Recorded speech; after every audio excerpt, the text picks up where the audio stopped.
শকুনের জাত তো এরা। শকুন মৃতদেহ ছিঁড়ে খায় কেন? উদরপুর পেট ভরায়।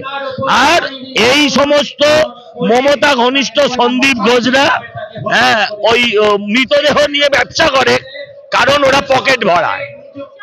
শকুনের থেকে অধম, শকুনের দেখলে লজ্জা পাবে।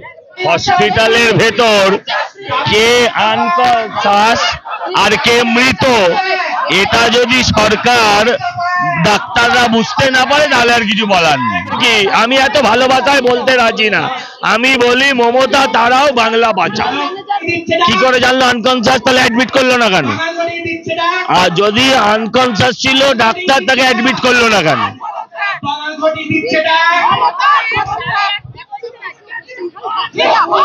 তুমি জানো না দফা 1 দাবি 1, তারপরের লাইনটা কি? এই দাবিটা তো তোমারও থাকা উচিত, তুমি ওদের বাংলার মেয়ে। সাংবাদিক তো কি হয়েছে, সবাই তো নেমেছে, কে নামিনি? মমতা তারাও বাংলা বাঁচাও। হ্যাঁ, আর ওখানে সব একদম সাধু মহারাজ তারা সব বসে আছে কালীঘাটে গিয়ে, সুবিধাবাদীরা এখানে বসে আছে। কোন সুবিধা নিয়েছে? এসব যারা বলছে তাদের মাথার তার কেটে গেছে। আরে ধর, ওরা তো কচুবন, পশ্চাৎ দেশে লাথি খেয়ে কচুবনে পড়ে এখন ওর জ্ঞান এসছে। আর নাম পেলে না, আরে ভালো নাম বল, আরে ভালো নাম বলো। ওদেরকে বাংলার মানুষ এখন খিস্তিশ্বর বলে ডাকছে। ওদের ছবি দেখলেই নাকি খিস্তি দিতে হয়, ওদের ছবি দেখলেই খিস্তি করতে হয়। সেই কারণেই তো সন্দীপ ঘোষকে বাঁচানোর এত চেষ্টা। সন্দীপ ঘোষকে বাঁচানো কেন? তার কারণ বড় র্যাকেটটা ফাঁস হয়ে যাবে। সেখানে বডি বাজার, সেখানে শরীরের বিভিন্ন অঙ্গ প্রত্যঙ্গ বিক্রি, সেক্স র্যাকেট, টাকা ড্রাগ র্যাকেট, এই পুরো র্যাকেটটা ফাঁস হয়ে যাবে। সেই কারণেই তো সন্দীপ ঘোষকে বাঁচানোর এত চেষ্টা। এখন লজ্জা, রাজ্যের মুখ্যমন্ত্রী দুর্নীতিগ্রস্তদের আঁচল দিয়ে চাপা দেন, রাজ্যের মুখ্যমন্ত্রী ক্রিমিনালদেরকে রক্ষা করেন, রাজ্যের মুখ্যমন্ত্রী টাকা অফার করছেন। এর থেকে লজ্জা আর হয় না। তাই বাংলার মায়েরা ধিক্কার জানাচ্ছে মাননীয় মুখ্যমন্ত্রীকে, এবং বাংলার মায়েরা আজকে খুন্তি ছেড়ে, রান্নাঘর ছেড়ে রাস্তায় নেমেছে। শুরু হোক মায়ের আন্দোলন, শুরু হোক কন্যা সুরক্ষা আন্দোলন। সিবিআই কে দেওয়া হয়েছে। আমাদের যেটা দাবি ছিল যে ঘটনাটা যে মুহূর্তে ঘটেছিল সেই সঙ্গে সঙ্গে রাজ্যের পুলিশ না ইন্টারফেয়ার করে এখানে আমাদের সিবিআই কে কেসটা সঁপে দেওয়া পূর্ণ দরকার ছিল, কিন্তু সেইখানে আমরা দেখছি রাজ্যের পুলিশ গাড়িটাকে নিয়ে যেভাবে পোস্টমর্টম করে বলছে যে ও সুইসাইড করেছে, পরে যখন সিবিআই এসে তদন্ত করছে তখনই যে দেখা যাচ্ছে বোনটিকে ধর্ষণ করে তার সাথে শারীরিক অত্যাচার করে তাকে হত্যা করা হয়েছে। আমরা চাই এর পূর্ণ বিচার পাক এবং তার পরিবার, মেয়ে তো খুঁজে পাবে না, তারা পূর্ণ বিচার পাক এবং আমরা রাজ্যবাসী তার পরিবারের পাশে থাকবো এবং রাজ্যমন্ত্রীর পদত্যাগ করতে হবে। এটাই হচ্ছে রাজ্যবাসীর কথা। আর এই কথা রাজ্যবাসীর কথা মুখ্যমন্ত্রীকে মানতে হবে। আর না মানলে আমাদের এই প্রতিবাদ, এই আন্দোলন আরো তীব্র হবে, তীব্র করবো আমরা এই আন্দোলন এবং নগণ্য ঘেরাও করবো আমরা।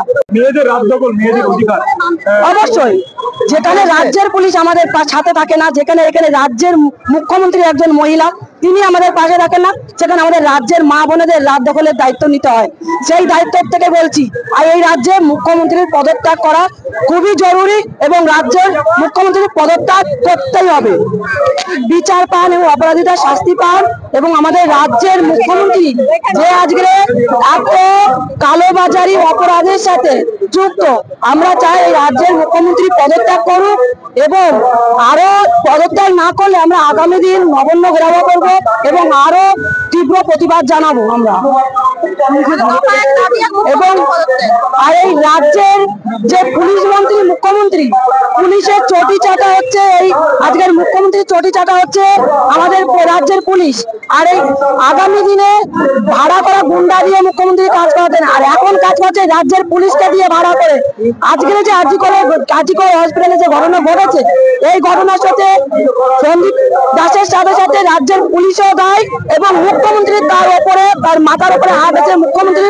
ওই আমরা মুখ্যমন্ত্রী পদত্যাগ চাই। আমাদের দাবি কথা এক, দাবি এক, মুখ্যমন্ত্রীর পদত্যাগ। আর জি করের নির্যাতিতা তার যে অপরাধী তাদের শাস্তি এবং মুখ্যমন্ত্রীর পদত্যাগ, এটা একে অপরের সাথে পরিপূরক, একটা না হলে আরেকটা হবে না।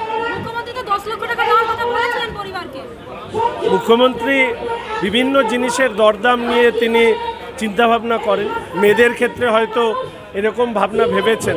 উনি একজন মুখ্যমন্ত্রী শুধু নন, উনি একজন মহিলা। আমার মনে হয় এই শতাব্দীতে মহিলাদেরকে কদর্য ভাষায় কদর্যভাবে যদি অপমান কেউ করে থাকে তার নাম হচ্ছে মমতা ব্যানার্জি।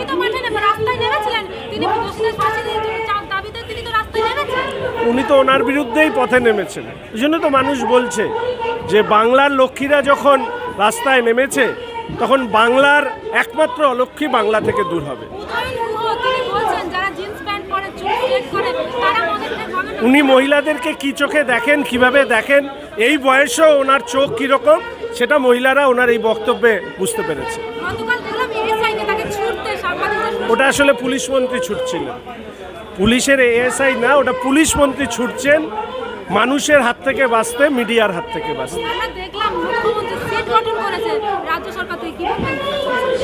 নিজেই প্রশ্ন করেন, নিজেই উত্তর দেন, ফলে সিটটাও এই তদন্তের থেকে দৃষ্টি ঘটানোর জন্য উনি করেছেন, লাভ হবে না।